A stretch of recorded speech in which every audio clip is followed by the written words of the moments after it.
my first Okay. BCC meeting too. It will take one of our directors for sure.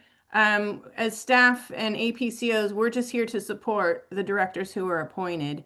And my rep, my director, Mayor Perotti from Goleta, unfortunately, is injured out today and unable to attend. So we're down to two, which makes it a quorum, but we need to have Ventura's system up and running. So their director and Ollie will be able to join us. So either you or the representative from Ventura will have to call the meeting to order. When you say you mean me? Yeah, I'm sorry, I can't see you on the screen right now. It's the owl's focused on Carl. There you are. Yeah, there we go. Perfect. I'm Erin. I don't know if I've met you before. I'm Kate Seacrest. I'm on the Aurora Grande City Council. Oh, great. Thank you. Nice to meet you. Nice to meet you. So you mentioned your mayor pro tem? Yes, and so the only reason I brought it up is I've had to do a few meetings, which is helpful. Yeah. Well, first of all, can I just say how great it is to not see protesters and Yeah. not gonna have to work on the protocol of how you would move someone and things like that. Yeah.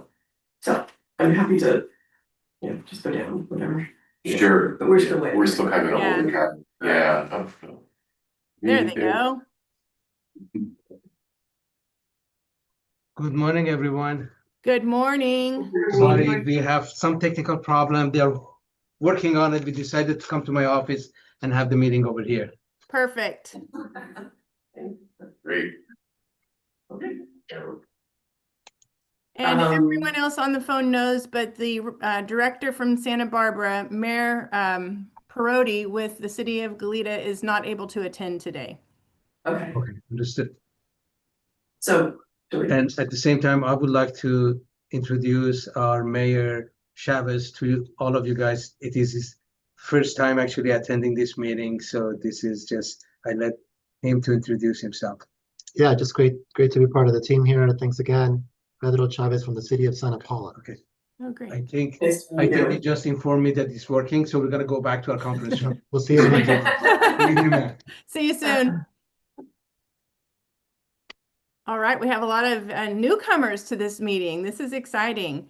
I wish Director Perotti was here because she would be able to let you know that this is one of her favorite committees that she's able to participate on. It is very low key, a lot of good conversation and interaction between the 3 air districts on the coast.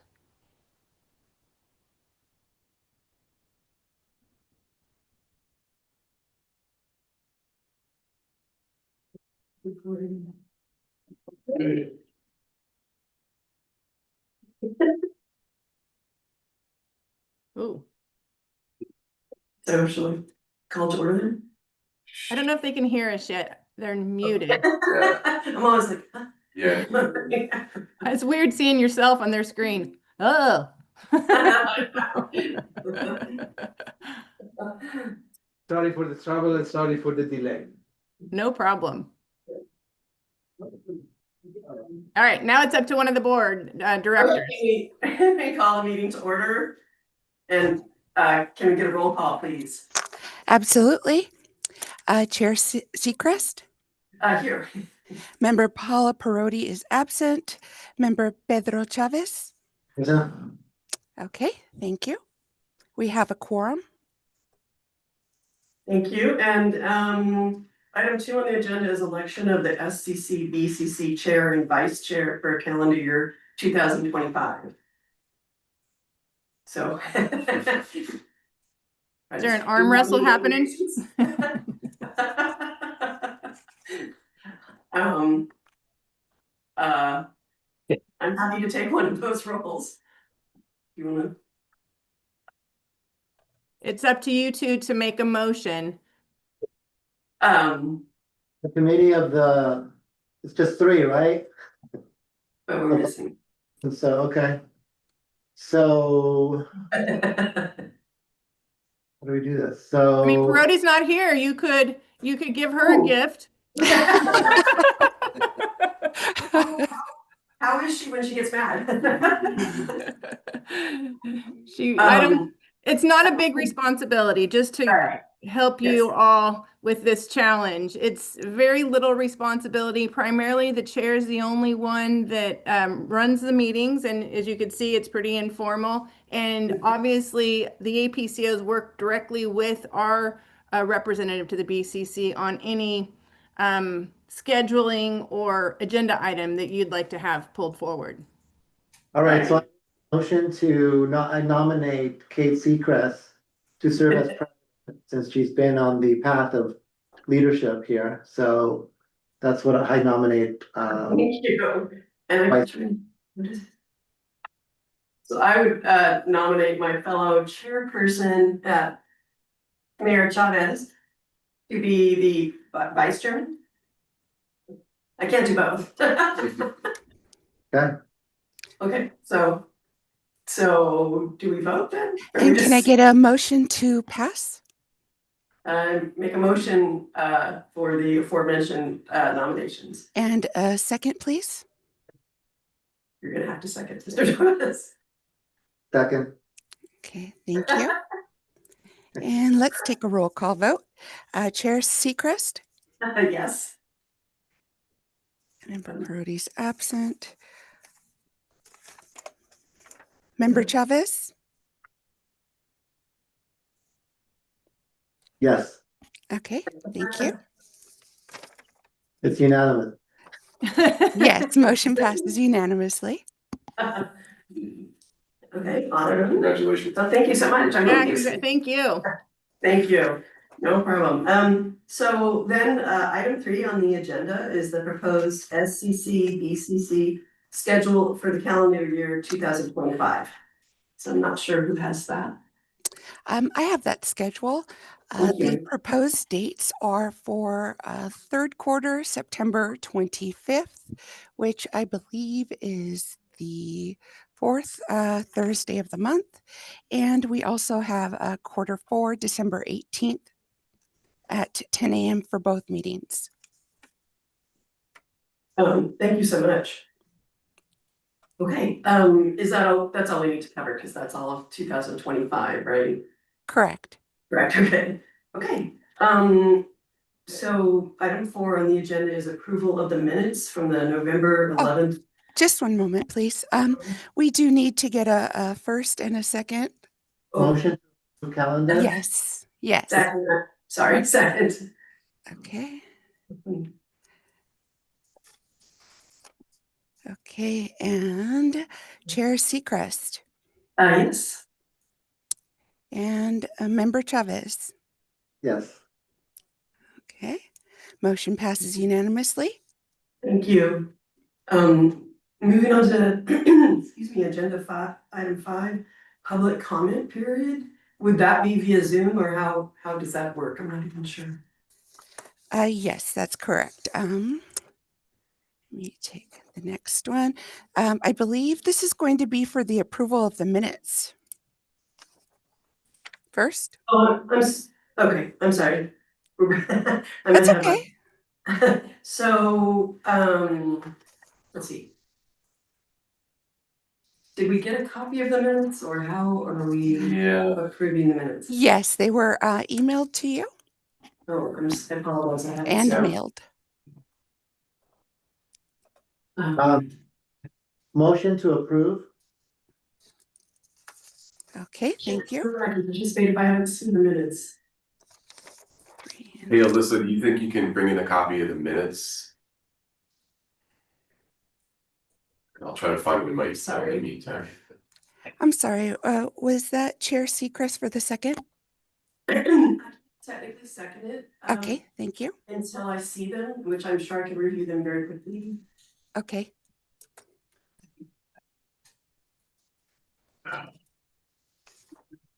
Yes. Or even if someone wants to.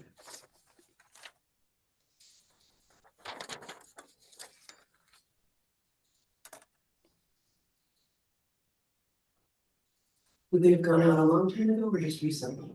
The last couple of weeks, I feel. I mean, I said you get a lot of things. yeah, no worries. We could also skip. Maybe come back to that one after you have a chance to get a copy. They're not long, so I think once you have a copy of it in front of you, maybe we can come back to that one after we work through the presentations. That's fine, thank you, I Yes. agree. Thank you, man.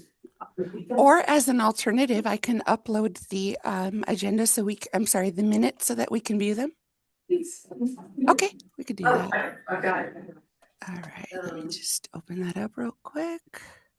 Oh, you have them now? So I would make a second, yes, Oh, okay. thank you. Thank you. Thanks, everyone. Sorry about Okay, that. let's do a roll call vote on this. Chair Seacrest? We do a Yes. vote for the record in terms of comment that, you know, I normally would abstain from the minutes since I wasn't here for that meeting, but in this case, due to a lack of the third person, I am going to vote in favor to allowing it, the item to move forward. Much you. appreciated. Thank you. Motion passes unanimously. Thank you very much. So does that leave us at item 5, public That's comment? correct. Yes. Thank you. And do we have any public comments? Let me take a look real quick. Thank you.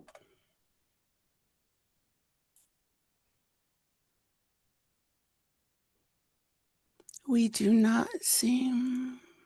Okay, we have 1, 2, 3, 4 members of the public. I'm not seeing any raised hands. Thank you. Okay. Okay.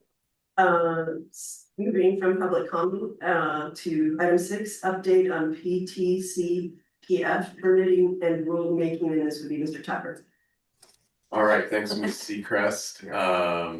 Let me just pull up this presentation. So I kind of signed up to give 3 presentations with the idea that these, or yeah, I need to share my screen, don't I? With the idea that these would be 3 kind of brief presentations, rather than doing 1 longer presentation. And this first one's kind of the longest of the 3, and then the other 2 are smaller, so hopefully get through this pretty quickly. Can you all see my screen Yep. I'm sharing? Okay, great.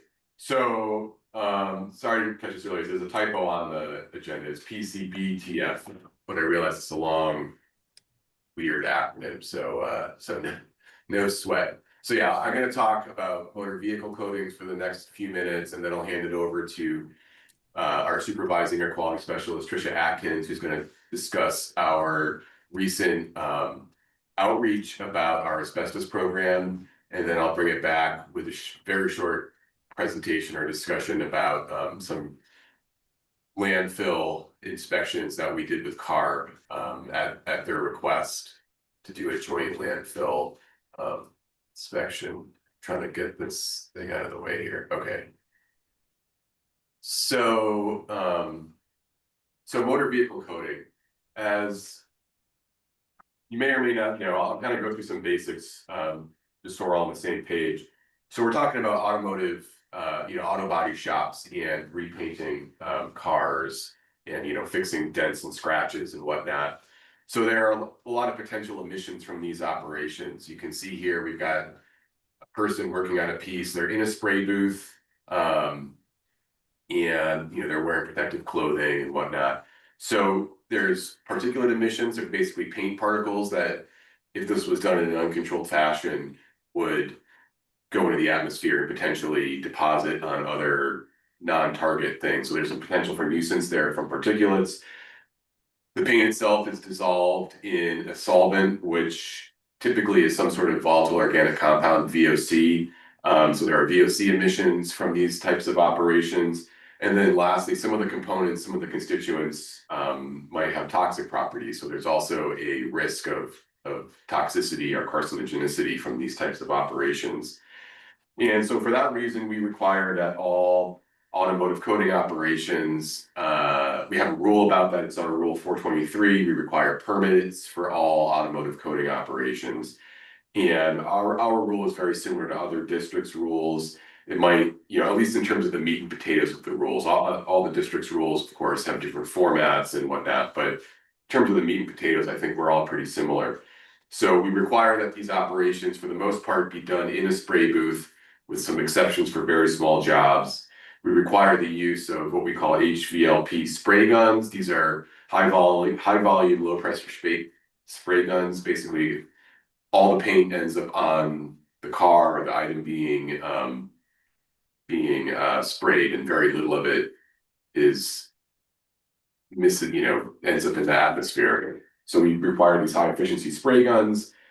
The filters, which in this picture are on the floor, are required to meet certain efficiency standards to make sure that they are removing those particulates. And in terms of VOC controls, there's really no way to control it after the fact. So what we have are limits on the concentrations of VOCs within the coatings themselves. So they can only contain so many grams or so many gallons per, so many pounds of VOCs per gallon of coating.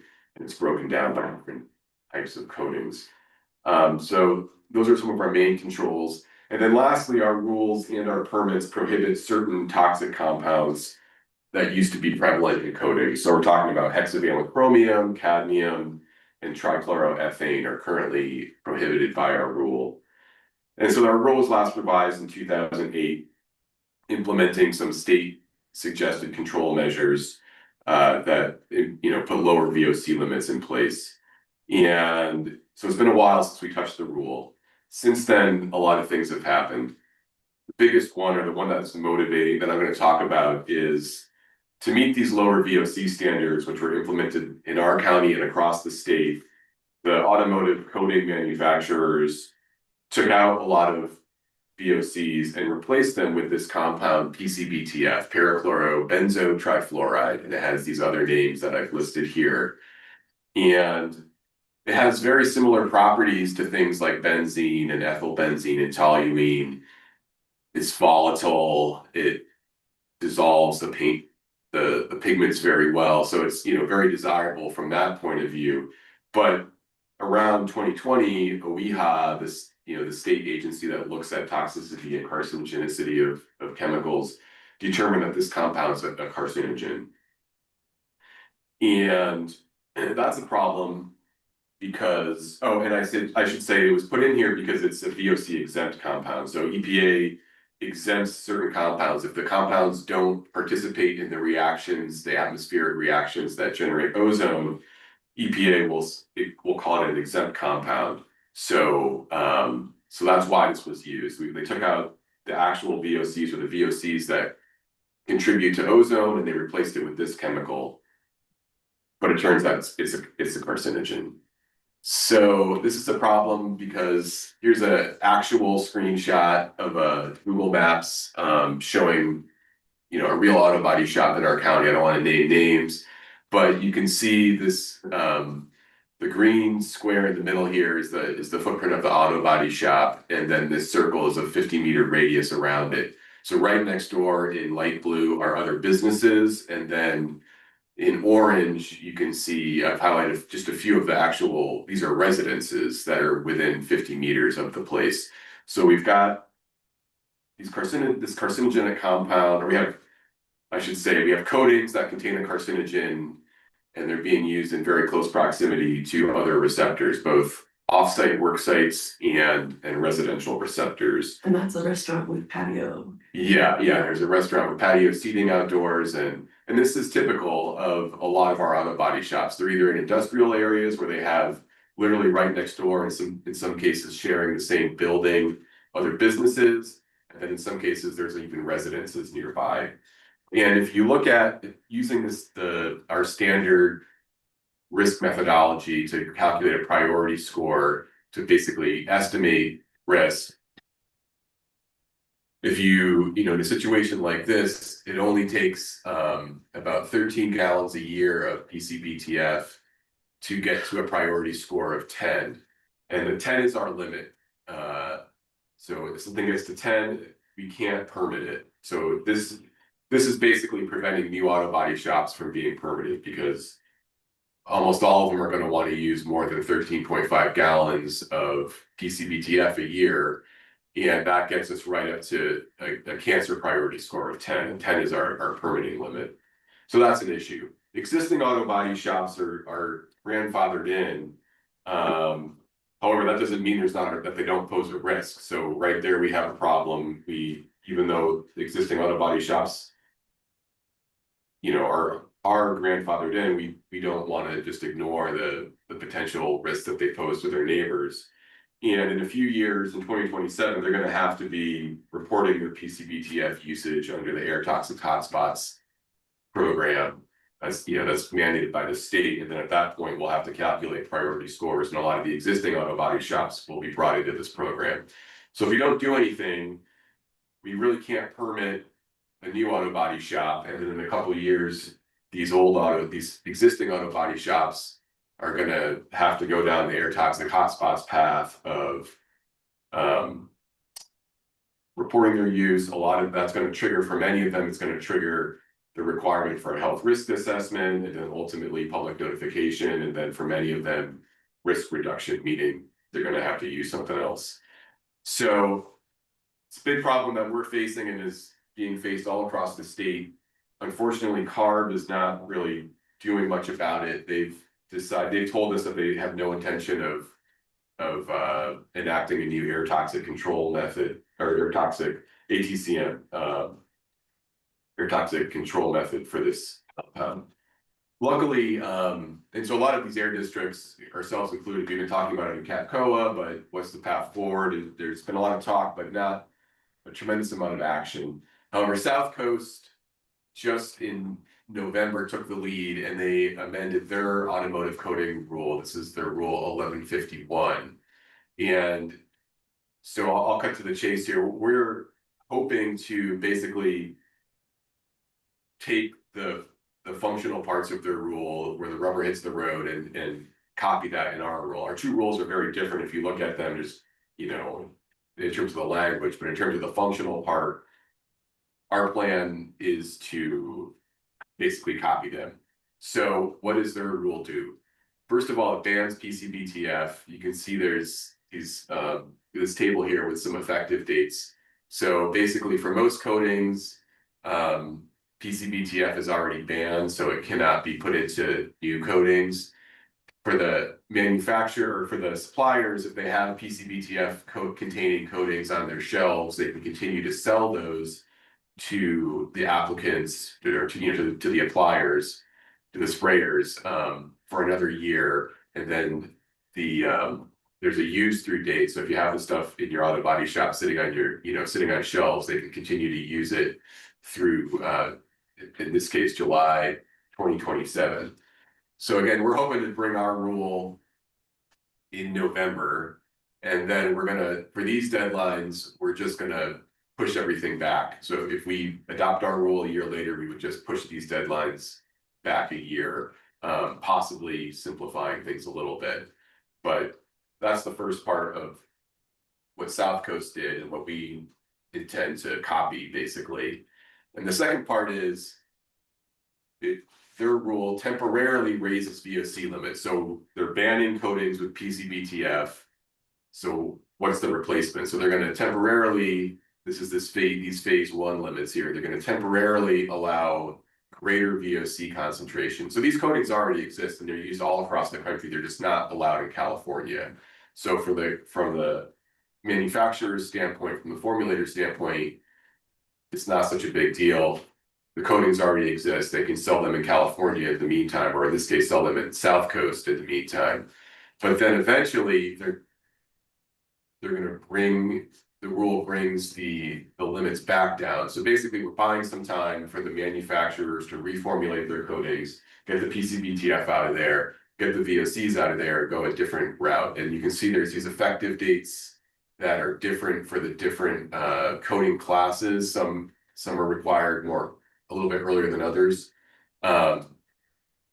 And so this rule change does increase VOC emissions temporarily. And according to what we hear from South Coast, first of all, the coaters and the coating manufacturers are on board with this.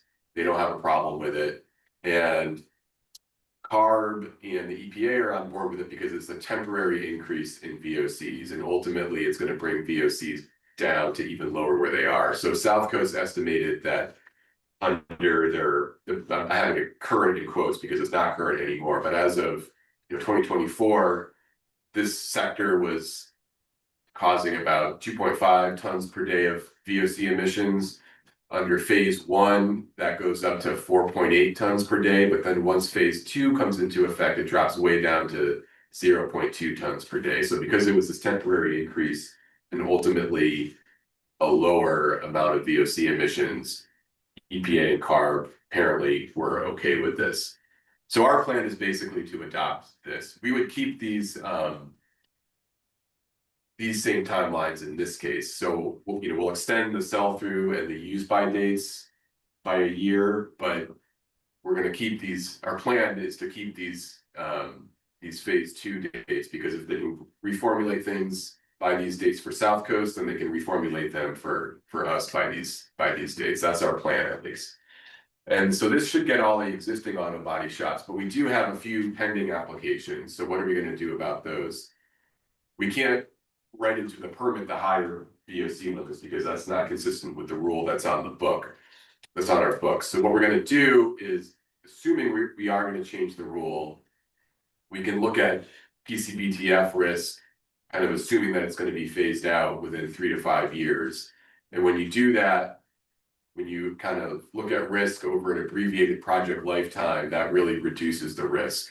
And so that's what our plan is to do, is just for these handful of applications that we have to issue a permit for in the next little bit. We're going to look at risk over a shorter lifetime, and if need be, we can also incorporate a hard limit on PCBTF use into the permits, but that's kind of hard because compliance, it's maybe difficult with that. And then if the rule is not changed, then these new facilities would be in the same position as our existing facilities and would eventually be brought into the ATHS, the Air Toxic Hotspots program. They look like our existing facilities. So that's our plan. We're still working out some details. And before I turn it over to Tricia to talk about asbestos, you good to take questions now, if anyone has any? I have.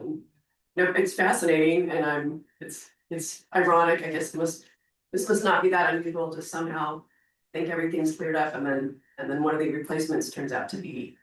Yeah, I think it's a situation that's happened in the past, although as a chemist, I gotta say, it seems completely, to look at this molecule, yeah, if you have a chemistry background and you look at this molecule, you gotta say to yourself, I bet this causes cancer. So it seems a little short-sighted that they chose this chemical as the drop-in replacement, but it is what it is. Law enforcement, and it reminds me of some of the drugs. So Yeah. all these things are illegal, but this little one changed, and so now they're manufacturing. Yeah.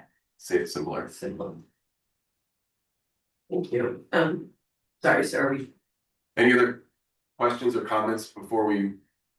Yes, when you adopt your rule, when you're gonna make it effective, right after adoption, or? Yeah, we're still working out the details. We're kind of just in the initial stages of looking at what South Coast did and trying to figure out what we need to do to implement that here. But South Coast rule, the PCBTF prohibition was effective. You can see the dates here, shortly after the rule. The new higher VOC limits were effective immediately. So the rule passed, and then those higher VOC coatings were immediately permitted, assuming that they don't have any PCBTF in them.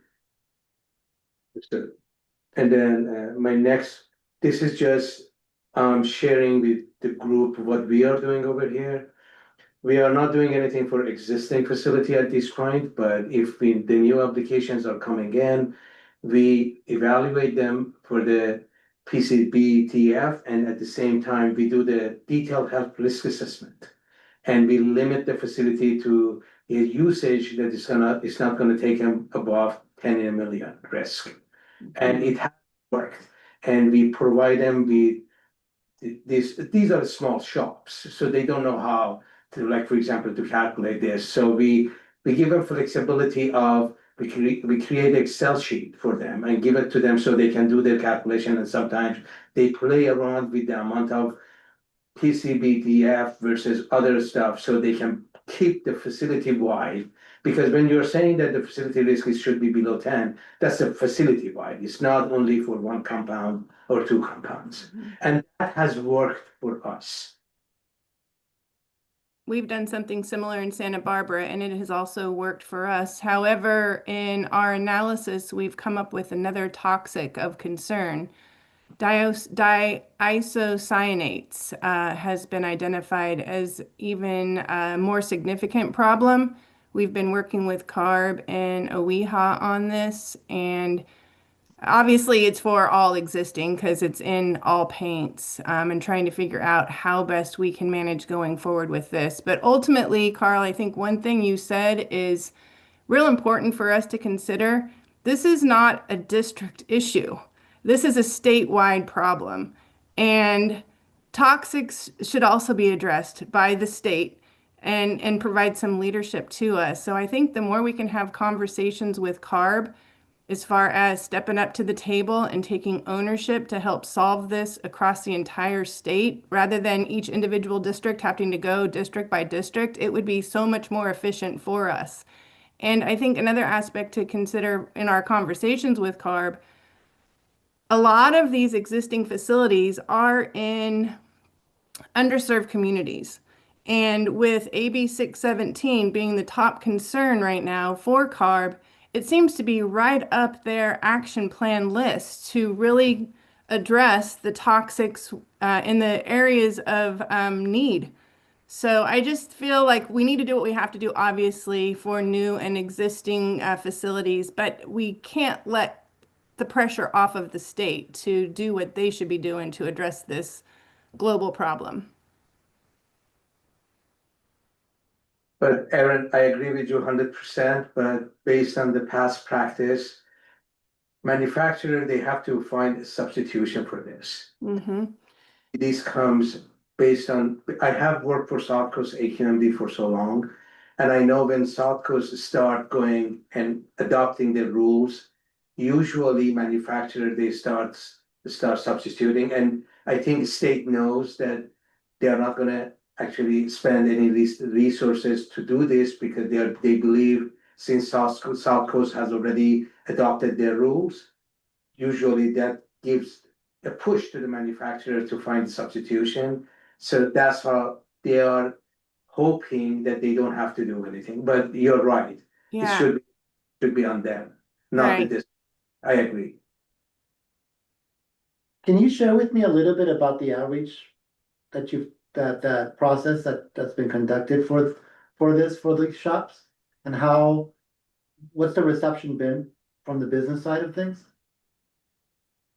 Well, I know in terms of South Coast, when they went through their rulemaking process, they reached out to the auto body shops and also to the coating manufacturers. And what I was told was because I asked the same question, I was like, what's been the reception, amongst your permittees? And they said it was well received. I think they are happy to use the coatings that are in use in other parts of the United States. So they didn't get a lot of pushback.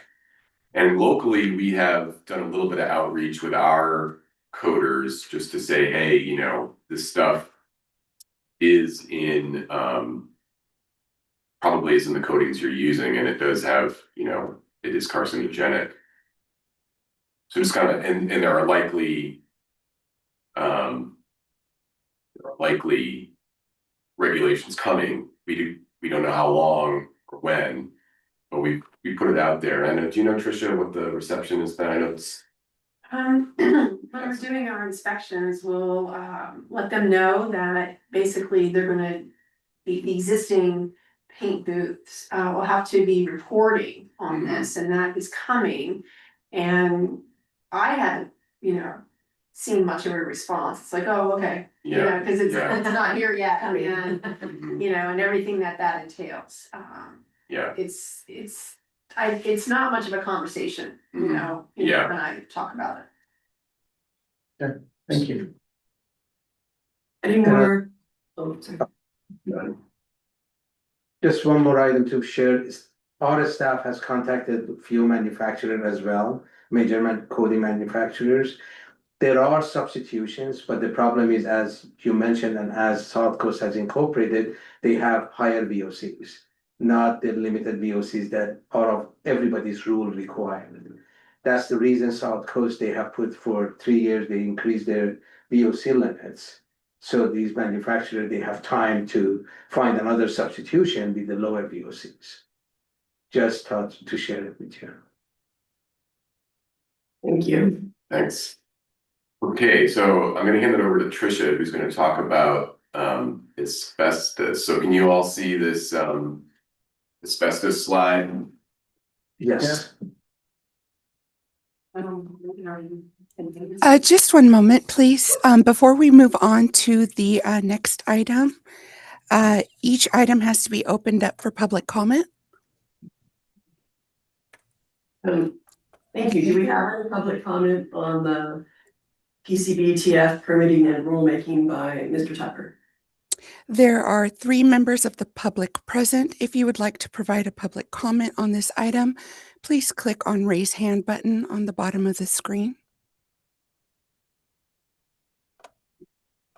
I'm not seeing any raised hands. We have no public comments. We can now move on to item 6. Thank you. Or 7, sorry. As Carl said, I'm Tricia Atkins. I am the Compliance Supervising Air Quality Specialist, and I'm also the lead for our asbestos NESHAP program. And we were delegated that authority, the district, by the state. And then we enforce that federal program, federal regulations through our District Rule 701 for NESHAPs. And as you see here, NESHAP stands for the National Emission Standards for Hazardous Air Pollutants, and asbestos is one of those. And as the slide states, you know, this regulation, federal regulation, has been around for many, many years. And what I'm going to be talking about is the challenge we have in enforcing this with our contractors doing construction work here in the county. Asbestos is not banned in the United States, and there's a lot of construction materials that are imported that contain asbestos. So there is no date either, like lead paint has. You know, you can be assured any home that was painted after 1978 will not have lead paint, you know, but that is not the case with asbestos. So that is our challenge. And so all regulated structures, which include all commercial structures, they are required to be thoroughly inspected. That's what the federal law says, and that means they need to have a survey, an asbestos survey, conducted prior to any work being done, which would be a renovation, tenant improvement, or demolition. And it has to be performed by like a certified asbestos consultant. So I just click. Can question real quick? Sure. What is the definition of a regulated structure? Well, it's a commercial structure, and mostly it's all commercial structures. And then industrial, and then their single family residences are exempt, but there are exceptions to that. If a single family residence is going to be demolished for we look at the future use for a development, then it's not exempt. If it's going to be demolished for a fire training burn, then it's not exempt. There's like all these different nuances, and so I mean that would, you know, to describe all those might take a little longer than Carl wants me to talk, but it's you know, it's cut and dry that all commercial and industrial structures are required to have an asbestos survey conducted by a certified asbestos consultant prior to any work being started. And So, and then, what we're looking for in that survey is if there is any regulated asbestos containing material, which, the definition of that is that it's asbestos containing material, but it's really deteriorated and it's friable, meaning you can crush it with your fingers. And so that's what's, we want to know if that any areas being disturbed in the structure have regulated asbestos containing material, and then there are threshold quantities for that. So, Give you we've been also- doing. Oh, sorry. Well, a nonprofit, a church, it's not considered a commercial, right? No, they are.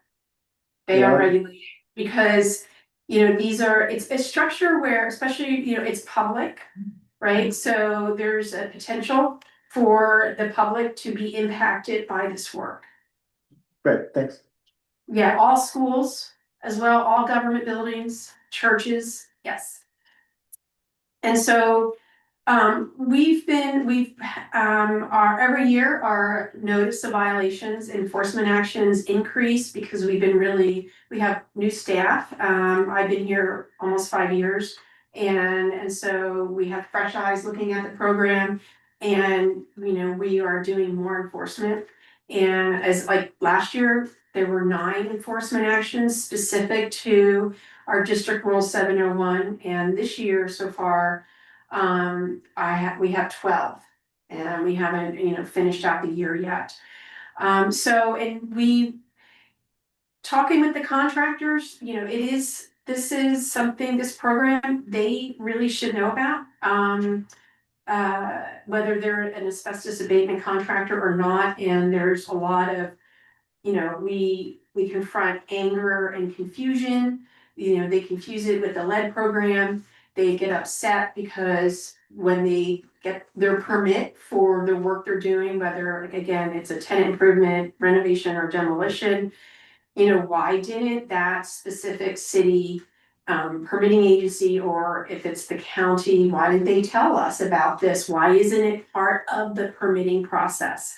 And so we've been very proactive this year, and we've been myself, and we have an asbestos team. It's myself, my Anna, who is also a compliance inspector, and then one of our admin staff, Elise.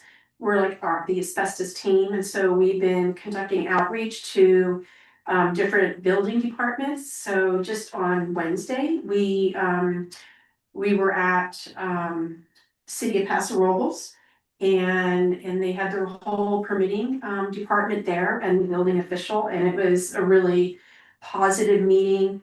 Next week, we go down and we present to City of Pismo. We need to do, set up a meeting with the City of Arroyo Grande, and then to try and work more closely in the permitting process. And actually part of our PowerPoint presentation there is, I took a slide, Aaron, from City of Santa Barbara, because they have a checklist with their permitting process, and they have that, it's mandatory that the applicant has to check in with Santa Barbara Air Pollution Control District before the permit will be issued. And so we are trying to encourage our, permitting agencies to incorporate that, or maybe a questionnaire that they need to submit to us, and then we send back to the permitting agency, letting them know if the project is exempt or not. So we're trying to be very proactive. We would rather get more surveys and notifications than be issuing more notice of violations.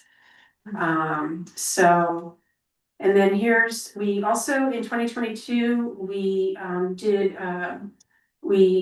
updated our webpage for the asbestos NESHAP program. We updated this guidance document specific to renovations, and it would also apply to tenant improvements. And so we direct, contractors to this webpage and meet these documents quite often. And then here is for demolition. And then and this is another outreach that we will be doing in August. So I'm really excited about this because this will be with the Central Coast Builders Exchange. This is a contractor association, and we are doing it in conjunction with Cal OSHA. And we have a really enthusiastic Cal OSHA partner with Dean Mokery, and he is part of the certification process. And so we're hoping that we get quite a number of registrants. And then we also in September have another outreach with the Home Builders Association. And yeah, so it's been a good year so far with our outreach, and we hope to continue with it. And we're already seeing And we're more seeing, phone calls. yes, we're right? seeing more phone calls, we're seeing more surveys, even courtesy surveys. So we're seeing more of those coming through, so it is working. And and then it's helping us establish relationships with these contractors. So even when they get notices of violations, now they are also, contacting us and like running by us, hey, I got this project, what do you think? Do we need to do a survey? Especially if it's a single family residence, but we're looking at future use. So that's been very beneficial. That's great. Yeah, Any great other work. questions? No, I think it's awesome. I love all the outreach, especially this event you have going forward on the 28th of August.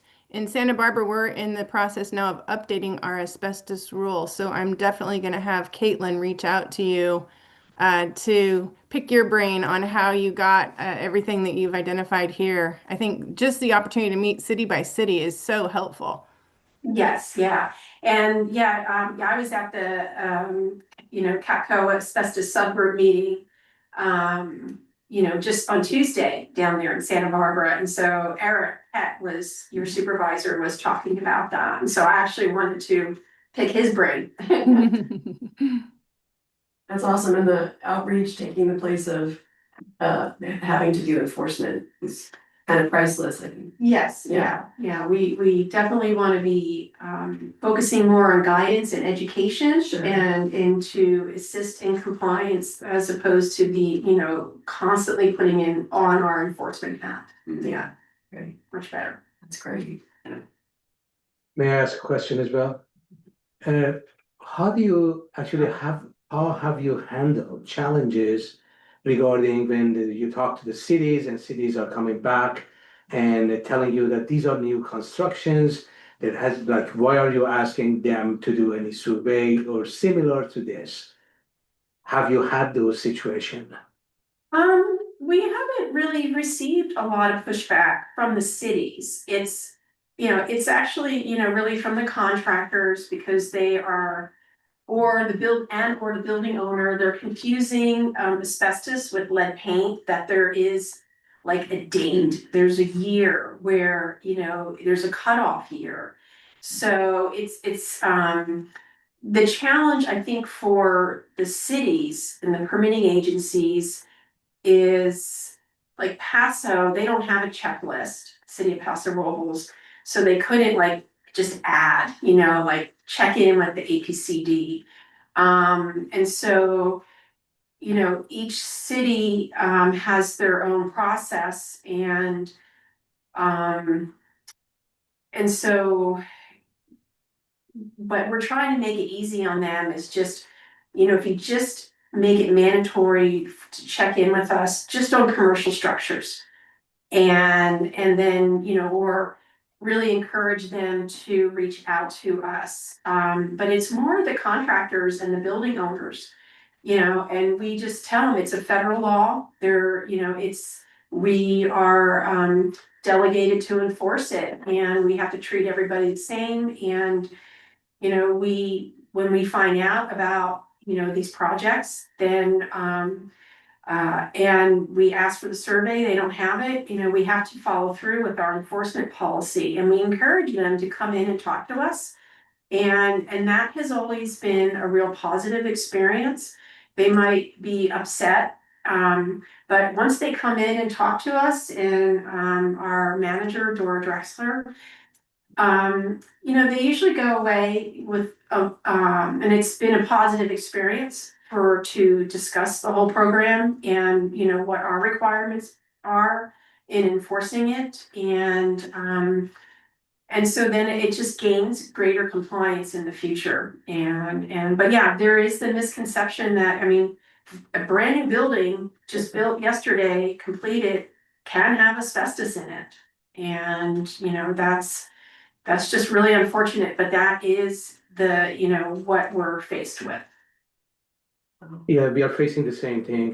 It's the timing that is very important for business people, actually person, that they, as you said, not the city does not communicate well with them exactly step by step what they need to do. And suddenly they think they comply with all of their city's requirement, and then they want to go and get the occupancy permit, and they're going to say, no, you have to go to the APCD now. And then we're going to tell them that you have to do the survey. That's how they get frustrated, and they don't know what to do about this. And I was just thinking about some kind of a streamlining, and I'm working with the staff to see if I can find a way for streamlining of this, but we haven't got to any like consensus that is agreeable by everybody. I'm talking about everybody, like cities and city managers and also the district staff.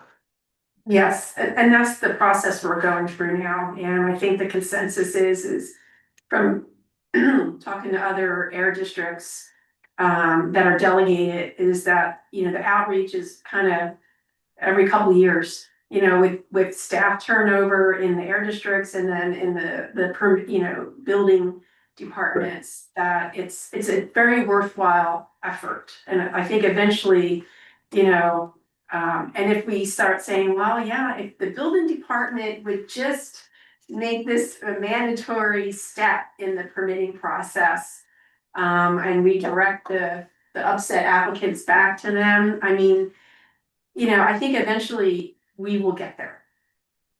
Of course. I thought I had a good selling point for AG, but then when you said direct the upset applicant, I didn't want to, well, I was like, well, We don't really do that, but that we are Yes. doing outreach. We are working with them. We are, trying to, collaborate closely to where it is part of the permitting process, but we're just not quite there yet.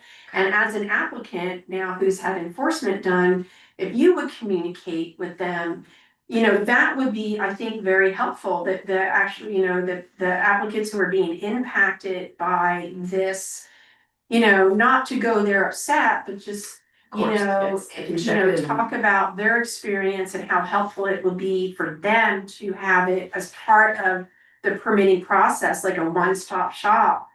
It would be, helpful for them. And I do believe that is where, change would happen, is with these applicants. That makes sense. Yeah. Any other questions or comments? No, not here. Okay, let's see. Thank you very much. Oh, sorry. I would like to open up this item for public comment. Yeah. There are 3 members of the public present. If you would like to provide a public comment on this item, please click on the raise hand button on the bottom of the screen. There are no members of the public who would like to comment. Thank you very much. And moving on to item 8 on the agenda, update on CARB and SLO APCD, joint landfill inspections by Mr. Tucker. Yes, thank you. So this is gonna be pretty brief. Let's get there. So back in May, the CARB's short-lived climate pollutant enforcement section reached out to us, and they were requesting to do some joint landfill inspections with us, specifically at Paso Robles landfill and the Chicago Grade landfill, which is in Atascadero. And at first, I think we were a little concerned. Was CARB reaching out to us because they felt that, it was a kind of an audit? Do they feel like we're not doing a good job here? or do they have, specific concerns about the facilities or our program? We also, we work really hard to kind of build up these good relationships with our permanent facilities, and it's always a little scary when third party barges in and, they're gonna upset the apple cart. So we definitely had some concerns. Going into this, and we've heard stories about similar types of situations at other districts kind of going off the rails. So we were a little concerned, but CARB came by in July and they sent 2 people out. We met with them in the mornings before these inspections, which CARB specifically requested be unannounced. We're going to show up at the gate and inspect these facilities. And so, they made it clear to us that they didn't have any specific concerns about our program or these facilities, and their main goal is simply to train their own staff and to get some experience for their own staff. So that certainly assuaged our concerns a bit. And they were focused mostly on surface emission monitoring. So landfills, this is background, landfills have all this garbage in them, and that garbage, as it's decomposing, is releasing methane, which is a short-lived climate pollutant, very strong driver of climate change.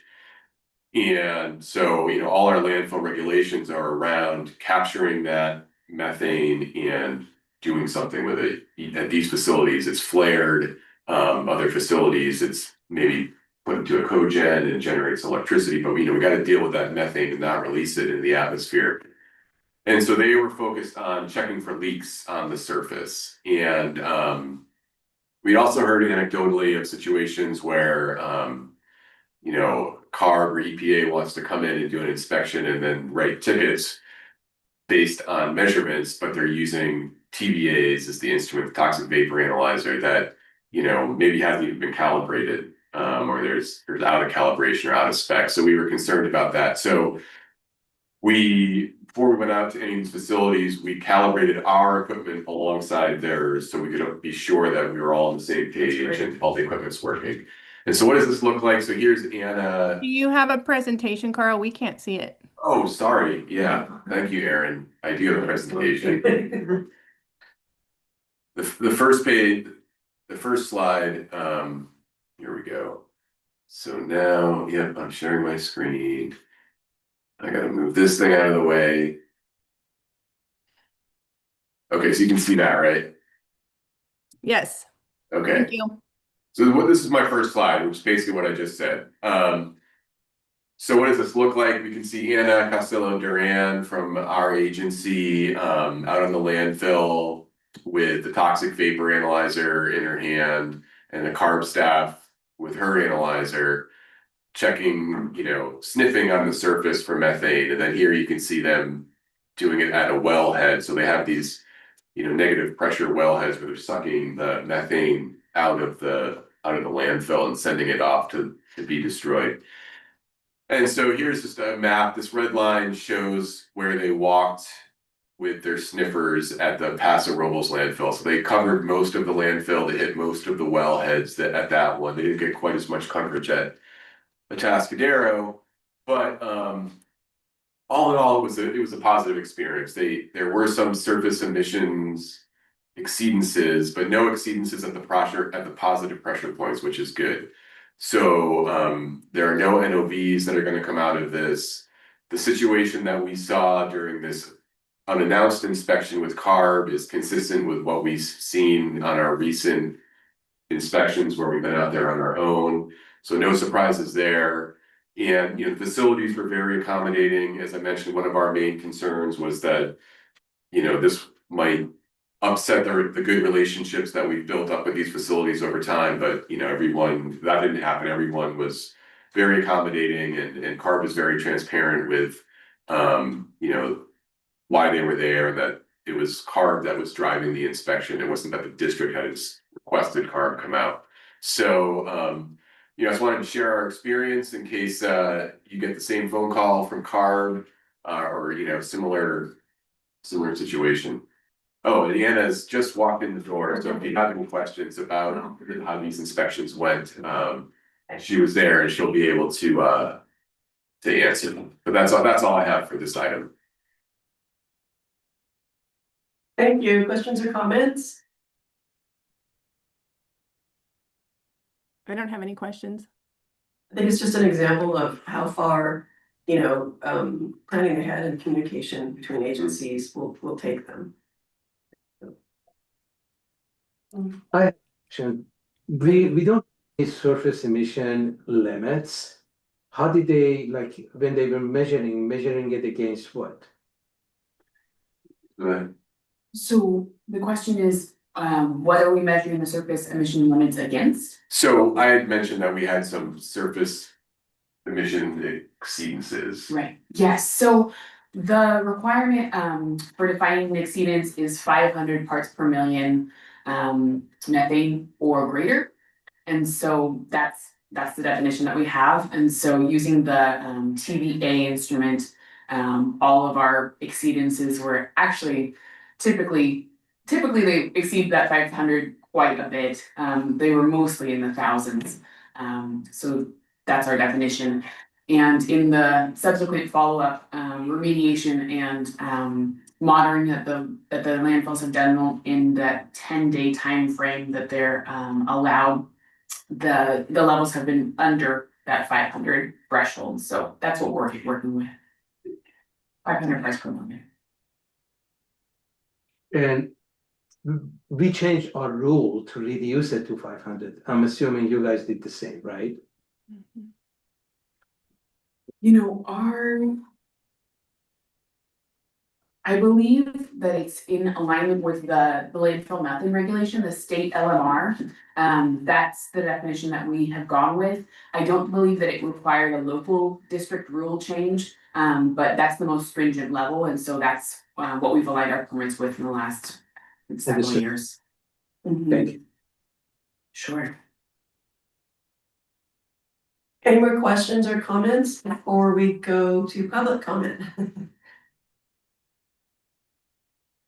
Thank you. Can we check if there's public comment? Okay, I'd like to open up this item for public comment. There are 3 members of the public present. If you would like to provide a public comment on this item, please click on the raise hand button at the bottom of the screen. There are no members of the public who would like to comment. I do not see any raised hands. Thank you. Then moving on to agenda 9, item 9, SBCA PCD's permitted facilities map. Is that by Arlen? Yes, I will give the presentation. Lori, if you could, awesome. All right, so I do have a PowerPoint presentation. I think it's 13. Yeah, oh, it's a little bit more, 15, but I'm going to walk through this presentation pretty quickly because at the end of it, I have a 3-minute video that we had an intern do for us that really walks us actually through the tool itself. This presentation is an online tool that we developed and we recently launched. I think we started our soft launch in January, and I think it was June when we sent out the news release. Yeah, it was June. We're in July right now. So last month, we actually did the hard launch. It took us a while just to make sure. We didn't want any bugs to be found after we did the hard launch with it. So, all right, next slide, please. So this is a map that we started out in 2017. It was an in-house project that we developed to include all of our permitted facilities, and we have around almost 1,400 permitted facilities in our county. It was done in-house, and we used the Google Maps platform. So with the Google Maps platform, you get a lot of other images. It's not a real clean look. You get whoever else has entered in their name that might show up pretty big. In this one here, I can't really see. It looks like Allen Hancock College. It draws a lot of attention, and that wasn't necessarily our intent, to draw attention to facilities that we don't even permit. But it was what was available, free of charge. And it also, it worked well since 2017, but we had a lot of feedback from users, both staff and sources, of what could be done better going forward. So starting in 2024, we decided to move forward with an update to our original permitted facilities map. So the next slide. was developed using the Esri platform. We did hire a consultant, Monarch Weather, to help us with this. It allowed us to have a very clean base map that we were able to add in all of our own modern graphics that represent all the permitted facilities. It also has a much improved search function, so you can enter in where it says, for example, the 0001 item there, you can enter in the name of the company, the address, and APN. It's very useful searching. Before, it took a long time for it to load onto your computer. With this platform, it's much more efficient. And it also, if we have to change any documents associated with any of these permitted facilities, it happens immediately as far as the updates. With our old map, it took us around 24 hours before the updates would actually be visible online. And it's mobile compatible. And with this one too, with the diamond there in the bottom, the green 21, it included our air monitoring stations. Next slide. One of the functions with the images itself, we have 15 different categories that represent, globally speaking, the types of sources that we have under permit. You can select all of them if you'd like to see all of the permits we have in our county, or you can just look at one. If you want to just look at dry cleaners or cannabis facilities, wineries, in this case, you see our emergency diesel generators. So that's good, especially depending on the public and what they're looking for. The next slide is a proximity map. It allows you to draw out a radius that you want to see from a point source and drag it over the entire map, and then it will capture all of the various permitted facilities within that defined distance. In the next slide. For each facility, we have a lot more information that was ever included before. At the bottom, you'll see the 10 years of emissions inventory data. So every permitted facility, 1,400 of them, have 10 years worth of emission inventory data available. You also, when you go on to the next slide, in addition, you have for each of those facilities, all of the permits, because some sources have more than one permit. You also have 10 years of annual reports, inspection reports, and notices of violation. And when you click on those, it actually pops out into another window. So you'll still, on a PDF file, so you'll still have the website live that you can toggle back to if you're wanting to check out other facilities while you are also looking at the data. On the next slide. This is the mobile compatibility. And just like with anything on your phone, it's touchscreen driven, so you can zoom in by pinching or using your fingers to zoom in. And then you can click on it and get the same level of information that you can as if you're working at your desktop. Next slide. Mention the monitoring stations. They are larger in size intentionally, so when you're looking at the entire county, you can easily see the current air quality index that matches the AQI scale. And it's just nice to see when you have all of the sources surrounding it, you could easily see the current air quality conditions for the three pollutants there, the ozone precursors, PM2.5 and 10. Next slide, please. So we get a lot of requests through Public Records Act. And a lot of times before we had all of this information available on our webpage, we would have to go and look for it in our files and then email it back to the individual who's requesting the data. Now what we are hoping and what we've seen happen so far is instead of our staff having to go and dig it out of our database, we can direct all the members of the public who are submitting PRAs directly to this website. And then they can, it's a self-serve tool that they can retrieve the specific information they're looking for today, as well as anything they might be looking for in the future. Next slide, please. The staff benefit. I think this is probably, obviously PRAs are important and that reduces down the number of hours that we have to invest in responding to PRAs. But The staff benefits are significant. As far as being an inspector, you could take a look at this map when you're responding to a complaint. You know the address you're going to go out to, but you can look at any other permitted facility that might be in close proximity to where we're actually receiving that individual complaint. Even when you go out for your inspections, it'll give you a better sense of where the source is and all the different activities that are happening in close proximity to that source. It has all of this data. So as an engineer, you can go in when you're doing a health risk assessment, you could look at the facility, you could see, are there other facilities in close proximity that may also be a toxic source?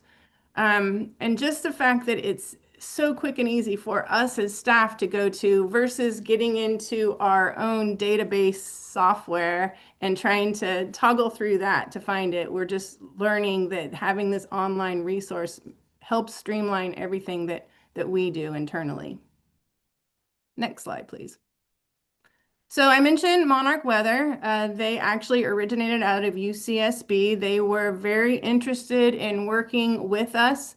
It was a large effort on our agency's behalf. It included our engineering, our compliance, and our planning from the emissions inventory side. Also, our public information officer was very integrated into the development of this tool.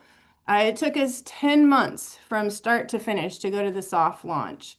It took us about 200 hours of staff time and 100 hours of our internal programming time to work with Monarch, but they were very easy to work with. I highly recommend Monarch Weather as a resource for all of us when we're thinking about data visualization onto our websites.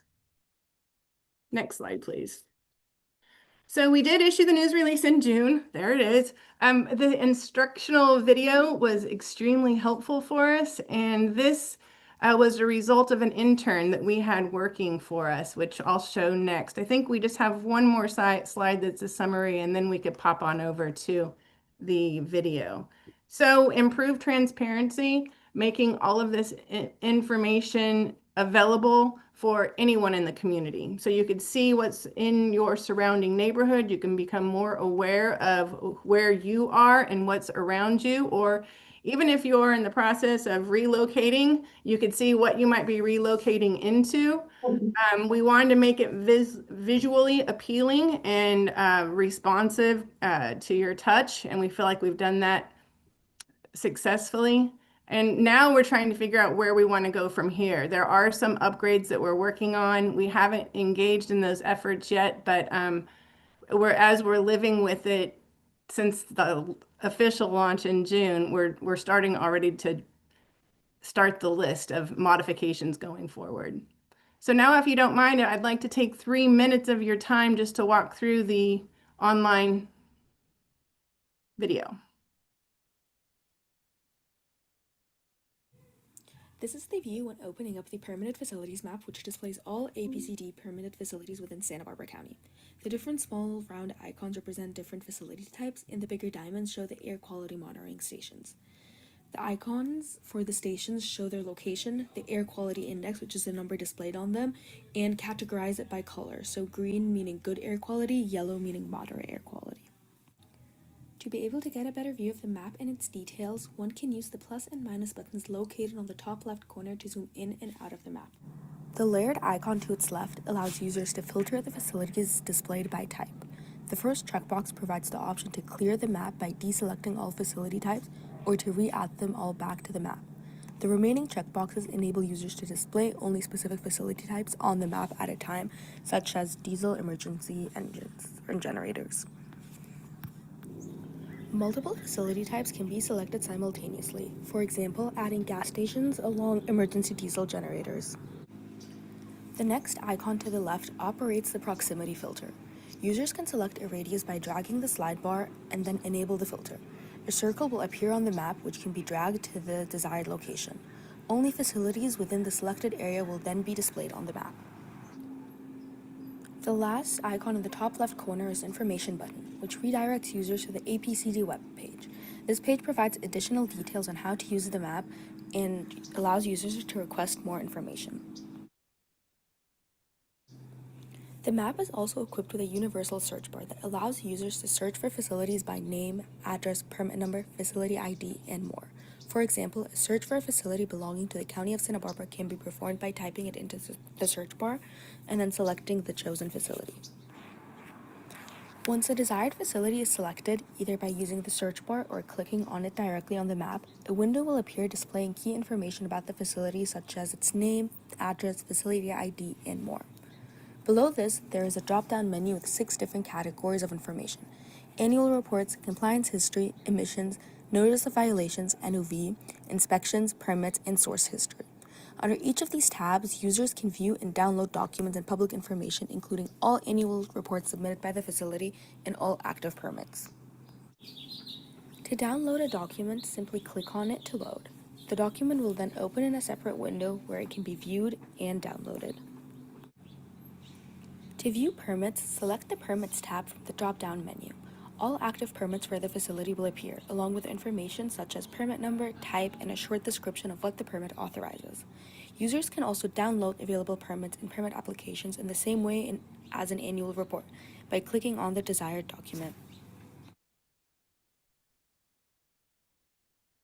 All right. That's our video. That's great. That concludes my presentation. Thank you. Comments and questions? Yeah, question. Yeah, I have a question. I mean, yeah, this looks really great. I'm really jealous. I hope maybe someday we can get our info on the website in a similar way. I guess I have 2 questions. The first one is just like with, claims of confidential business information. Do you guys get a lot of that? How did you deal with that? Yeah, we definitely get it. And we have a policy in place for handling any confidential information. And we just follow that as we would even on a PRA with paper. And we make sure that that information is not on the website. It's only redacted information that's been approved to include if a company follows our policy and the information actually can be claimed to be confidential. We have to, go through a process to confirm that it's confidential information and just can't be, oh, I don't want my information to be online, so I'm going to claim it's all confidential. So, Right.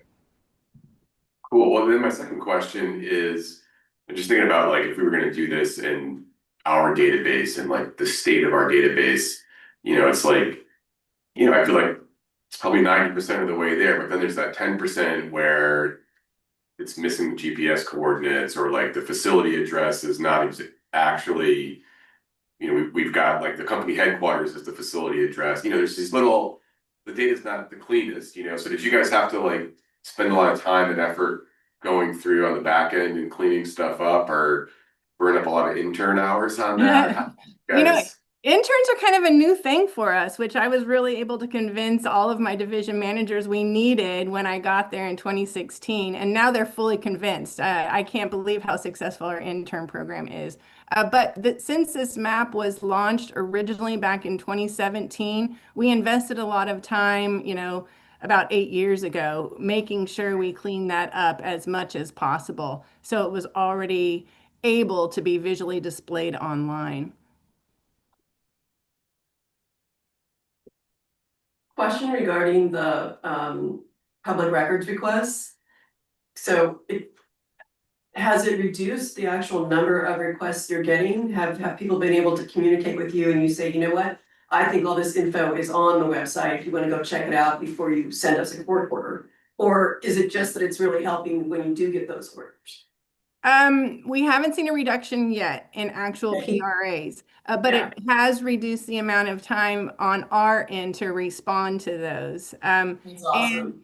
And since it was officially just launched in June, our numbers are still not robust enough to show a trend change in actual number of PRAs. Hopefully in the long run, we won't have to receive those. It'll just automatically go directly to our map. I know. And we're also working on analytics to see how often the map is used and where are they going for the information. So that's what we're working with our web designer now to do, just to ensure we have the tools that we need to track the use and also the pattern of use when they use this tool. Fascinating, thank you. Other comments? Shall we ask for public comments? Okay, I'd like to open up this item for public comment. There are 3 members of the public present. If you would like to provide a public comment on this item, please click on the raise hand button on the bottom of the screen. There are no members of the public who would like to comment. Thank you very much. Then moving on to item 10 on the agenda, the legislative update. Arlen? Okay, I'll keep this presentation brief. I do not have a PowerPoint. I just thought it would be helpful to give you an update on what CAPCOA has been doing for all of us as it relates to the legislature. I first want to start off with the budget. It continues to be a very big challenge with our deficit that the state is facing. And the Legislative Analyst Office has forecasted that the state will likely be in this situation, in this deficit situation, going out to 28-29, and they anticipate it between a $10 billion to a $20 billion deficit for the state. So what we're experiencing today is something that we'll likely see, unfortunately, in the near term. The budget was adopted on June 30th. However, it was silent on a couple important grant programs that have greatly benefited all of the work that the 3 districts here do.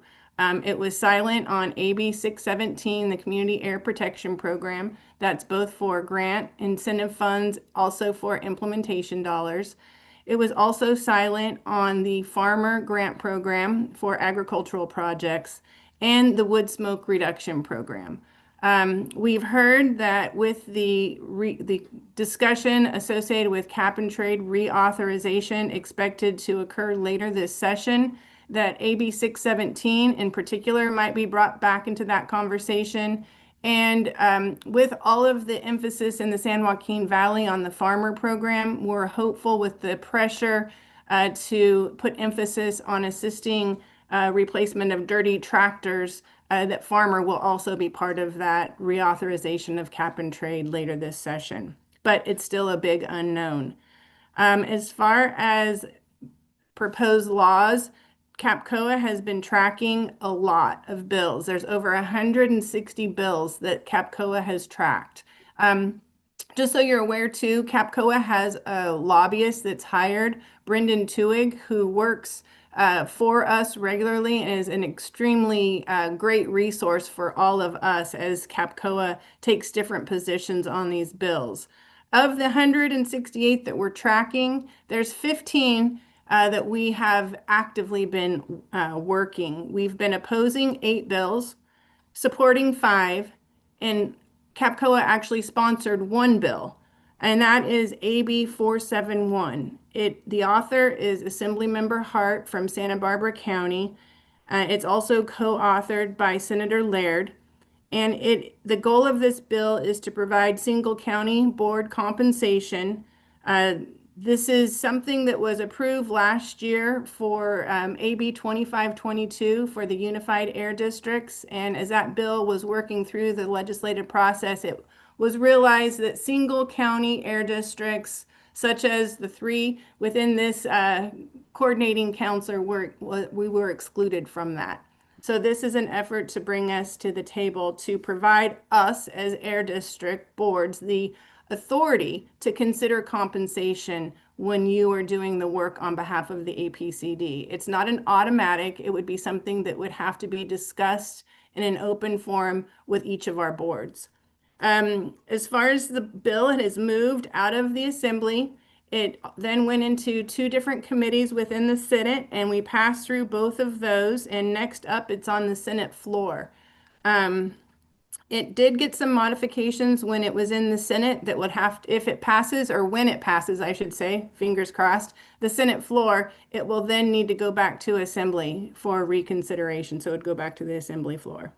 So I'm hopeful. Brendan's been working his tail off, as well as Assembly Member Hart, to get this one going through. Assembly Member Hart was on the APCD board before he became an Assembly member, so he's a perfect person to talk about how it impacted him and others who participate in the EPCD board meetings and working our issues. The next bill I want to bring to your attention is also authored by Assemblymember Hart, AB 14, Protecting Blue Whales and Blue Skies program. This is the third year we've been working this bill, and I think third time's, knock on wood, going to be a charm. We were very fortunate with his leadership. We were able to get this out of assembly quickly with no opposing votes. It went over to the Senate. It worked all the way through the Senate and passed through the Senate floor. We did once again get a change in the bill at the Senate, so it has to go back to the assembly floor. After we get through recess. So around August 18th, that will be back. So it's very exciting that this bill's catching much needed support to make this a statewide program. I think for both of these bills, it's likely, and we're looking very positive. So our next focus will be at the governor's desk to make sure that he can carry through with support. Awesome. Those were the two bills that really impact us that I wanted to bring to your attention. I think there's some other bills. A lot of the other bills that we opposed have become two-year bills. So I think that shows some good work on CAPCOA's behalf that we've been able to stop or delay those from going forward this session. But I think just focusing on those two with the understanding that time is passing quick, unless there's other specific questions, I could wrap up my presentation with that. Thank you, that's great. Other questions? Okay, shall we check for public comment? Deciding about Blue Skies Blue Whales. I'd like to open up this item for public comment. There are 3 members of the public present. If you would like to provide a public comment on this item, please click on the raise hand button at the bottom of the screen. There are no members of the public who would like to comment. I do not see any raised hands. Thank you very much. Then moving on to, excuse me, item 11, air quality impacts from wildfires. Mr. Gusson. I decided to bring this topic to this meeting. The reason for that is we have Simi Valley landfill that they have accepted all of the debris from these fires, and there is a lot of issues with the residents. So I decided first talk about this, and maybe for next session, I may talk about what result we have got through the analysis that we have completed for the Simi Valley landfill, accepting those debris. So today, Carolina, may I have the slides? Yes. Let's see, just one moment, please.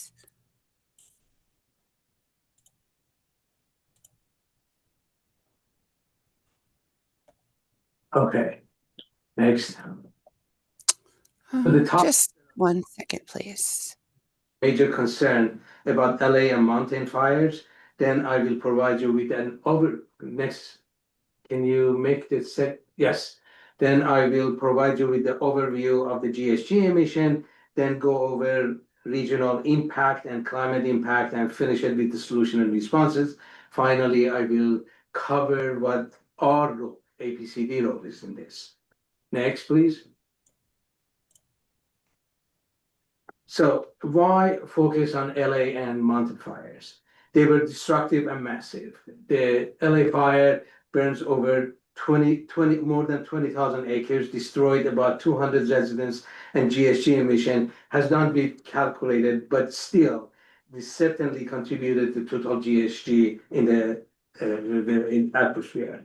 LA fires, on the other hand, burns over more than 55,000 acres, destroyed more than 16,000 homes, and GHG emission have not been estimated. Still, we know that they contributed significantly to total GHG emission, but the data still is not available. Next slide, please. Okay, let's go over the GHG from wildfires in general. The GHG data is available for the 2020 California wildfires, which was estimated to be more than 100 million metric tons of GHG based on more than 4 million acres burned.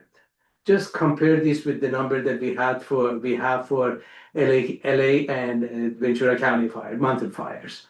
In 2020, California fires, we had about more than 4 million acres and more than 100 million metric tons of CO2. In 2024 mountain fires, we burned over 20,000 acres. And in 2025 LA fires, we burned over 55,000 acres that burned the structures. And it is good to point out that in other perspective, the total countywide emission for unincorporated area in 2015 were approximately 2 million metric tons in CO2 equivalent GHG emission. And this is based on 2015, just as a comparison. And then if you just do a straight analysis of based on the total acres for 20,000, 55,000, you get about like probably 1/4 of the total counties of what happened. Okay. Next slide, please. Now talk about the regional impact. We all know that because of these fires, the PM 2.5, NO2, and CO are being increased. Also, toxic emission is going to be increased. It's going to increase the health impact in million Californian. Species are in threat in San Gabriel Mountain. And there are also economic loss and challenges in evacuation and insurance costs.